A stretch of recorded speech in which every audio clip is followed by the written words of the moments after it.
Assalamu alaikum class 9th. We have to start chapter number 7 bioenergetics. Main contents of the bioenergetics are bioenergetics and role of ATP in bioenergetics, photosynthesis, mechanism of photosynthesis and role of chlorophyll and light in the mechanism of photosynthesis, limiting factors in the photosynthesis. Second main topic है इस chapter में respiration का। Respiration की types आ जाएंगे इसमें, aerobic and anaerobic respiration, mechanism of respiration and the energy budgeting of respiration कि respiration के process के थ्रू किस तरह से ऑर्गेनिजम्स जो हैं वो एनर्जी हासिल करते हैं। Okay, come towards the main topic bioenergetics and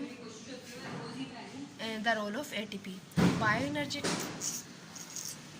Bioenergetics, you are well known the word bio related to the living organisms. Bioenergetics is the energy relationship and energy transformation. Energy के relationships के किस तरह से organisms जो हैं वो अपनी food से एनर्जी लेते हैं और एनर्जी किस तरह से एक फॉर्म से दूसरी फॉर्म में कन्वर्ट हो जाती है लिविंग ऑर्गेनिजम्स में। अगर हम एनर्जी की बात करें तो फूड मेकिंग प्रोसेस में सबसे इम्पॉर्टेंट हैं प्लांट्स और माइक्रो ऑर्गेनिज्म जो फोटोसिंथेटिक होते हैं। फोटोसिंथेसिस के प्रोसेस के जरिए प्लांट्स जो हैं वो फूड और कार्बन डाइऑक्साइड लेते हैं। प्लांट्स यूज़ करते हैं वाटर molecule और carbon dioxide in the presence of sunlight and chlorophyll to make food by the process of photosynthesis। अगर हम बात करें ह्यूमन बींग्स की या एनिमल्स की तो हम फूड लेते हैं ऑर्गेनिक फॉर्म में। ऑर्गेनिक फॉर्म में जो फूड हम लेते हैं उसमें आपको पता है कार्बन और हाइड्रोजन के कंपाउंड होते हैं। कार्बन और हाइड्रोजन कंपाउंड की जब रिडक्शन होती है, ऑक्सीडेशन, फूड की ऑक्सीडेशन होती है तो एनर्जी रिलीज़ होती है in the form of heat. कुछ एनर्जी हम अपनी डेली एक्टिविटीज़ को मेंटेन करने के लिए यूज़ करते हैं और कुछ एनर्जी जो है वो एटीपी की फॉर्म में हमारी बॉडी में स्टोर हो जाती है। एटीपी की फॉर्म में जो एनर्जी स्टोर होती है एक्चुअली वो फॉर्म है पोटेंशियल एनर्जी की, और जब हमने उस एनर्जी को यूज़ करना होता है इन केस ऑफ जब हमें कोई फूड नहीं ले सकते हम अपने इन्वायरमेंट से या फूड का इंटेक बहुत कम हो जाता है तो हम अपनी बॉडी में स्टोर्ड एनर्जी जो है वो यूज़ करते हैं। एटीपी की पोटेंशियल एनर्जी जो है वो कन्वर्ट होती है काइनेटिक एनर्जी में, जिसको हम अपनी एक्टिव ट्रांसपोर्ट के लिए यूज़ करते हैं, बॉडी की वर्किंग मेंटेन करने के लिए यूज़ करते हैं और बहुत सारे केमिकल प्रोसेस जो हमारी बॉडी में चल रहे होते हैं उसको कैरी आउट करने के लिए, और उसी एनर्जी का कुछ पार्ट जो है वो हीट एनर्जी की फॉर्म में डेसिपेट हो जाता है। इसके बाद नेक्स्ट टॉपिक है ऑक्सीडेशन रिडक्शन कि किस तरह से हमारी फूड के जो कंटेंट्स हैं वो ऑक्सीडाइज होते हैं और हम इससे एनर्जी हासिल करते हैं। हम बहुत सारे प्रोसेस लिविंग ऑर्गेनिजम्स में हो रहे होते हैं जिसकी वजह से एनर्जी जो है वो एक फॉर्म से दूसरी फॉर्म में कन्वर्ट होती है। This energy flow comprise the acquisition कि किस तरह से हम वो एनर्जी अपने फूड मटेरियल से एनर्जी एक्वायर करते हैं। ट्रांसफॉर्मेशन के हमारी फूड से जो एनर्जी हम लेते हैं कार्बन हाइड्रोजन बॉन्ड टूटने की सूरत में, वो एनर्जी पोटेंशियल एनर्जी की सूरत में हमारी बॉडी में स्टोर होती है और अगेन जब हमने उस एनर्जी को यूज़ करना होता है अपनी लाइफ की एक्टिविटीज़ को कैरी आउट करने के लिए तो पोटेंशियल एनर्जी जो है वो किस तरह से काइनेटिक एनर्जी में चेंज हो जाती है। इस सब प्रोसेस के लिए सबसे मेन जो रिएक्शन है वो ऑक्सीडेशन और रिडक्शन का है, और we can say that oxidation reduction reactions जो हैं वो मेन सोर्स हैं एनर्जी का। ऑक्सीडेशन रिडक्शन रिएक्शन को हम कलेक्टिवली रिडॉक्स रिएक्शन भी कह सकते हैं। रिडॉक्स रिएक्शन में जो होता है इलेक्ट्रॉन का एक्सचेंज होता है। इलेक्ट्रॉन का लॉस अगर हो रहा है किसी भी एलिमेंट से कि किसी भी एटम से इलेक्ट्रॉन लूज़ हो रहा है तो उसको हम कहते हैं ऑक्सीडेशन। अगर कोई दूसरा element at the same time उस इलेक्ट्रॉन को गेन कर रहा है तो उसको हम कहते हैं रिडक्शन। तो दोनों प्रोसेस में जो है वो इलेक्ट्रॉन का एक्सचेंज हो रहा है।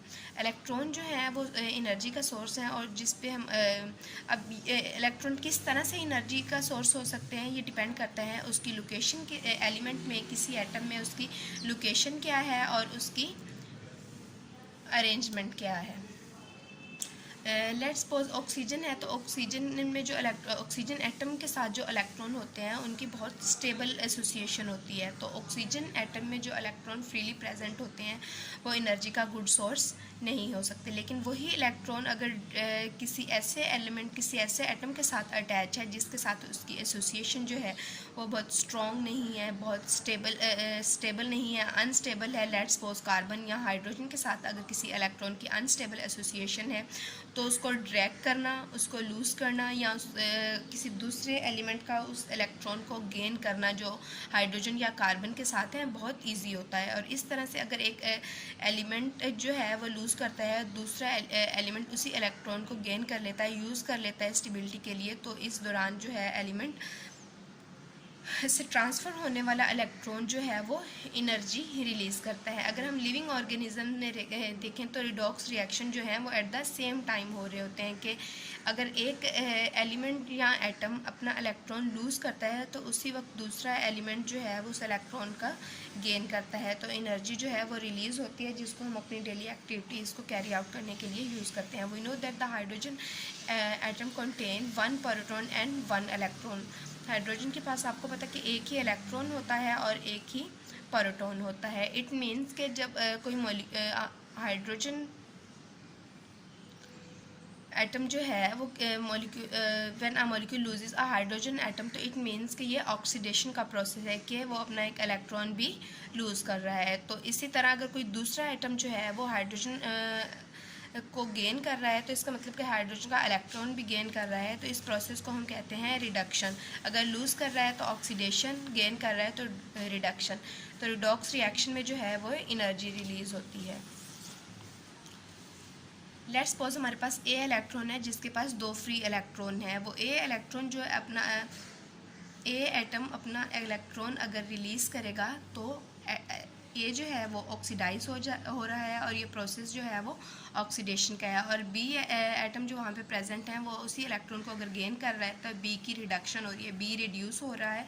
लेकिन इस सारे प्रोसेस में जो है मेन चीज़ क्या है कि ऑक्सीडेशन रिडक्शन रिएक्शन में एनर्जी जो है वो रिलीज़ हो रही है जिसको किसी भी कोई भी एक्टिविटी जो है मे बी मूवमेंट, रिप्रोडक्शन और अदर केमिकल रिएक्शंस जो हैं लिविंग ऑर्गेनिजम्स के अंदर उसको कैरी आउट करने के लिए यूज़ किया जा रहा है।